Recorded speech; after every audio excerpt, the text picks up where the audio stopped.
True confessions from a plant reporter and devotee of more than 40 years. My first foray into gardening was a pathetic disaster. I was barely 20, struggling with depression and getting through college.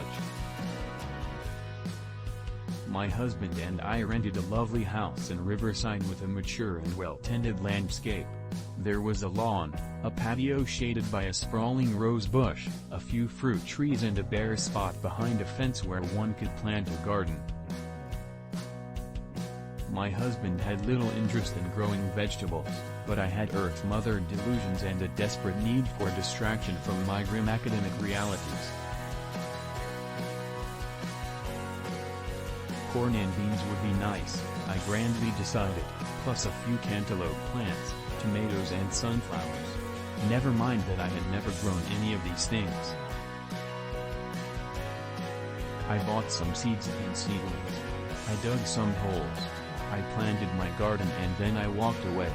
I didn't know a thing about amending the soil or making sure my plants got at least 6 to 8 hours of sunlight every day. Mulch was something on the forest floor, right?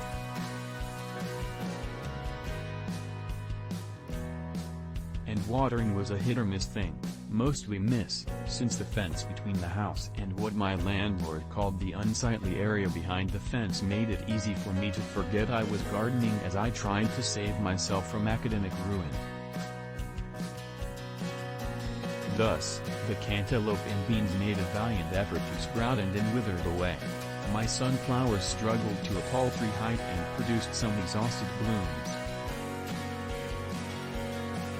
The corn followed the sunflowers, scrawny stalks that got about 3 feet tall before they tasseled and produced a couple of very slender rears. The tomatoes fared better, sort of. They were planted near the patio, where they at least got sprinkler water.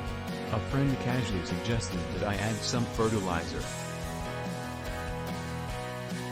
I found a bag of lawn food in the garage, essentially powdered nitrogen, and grew the most enormous plants I'd ever seen, except they were all leaves with absolutely no blossoms or tomatoes.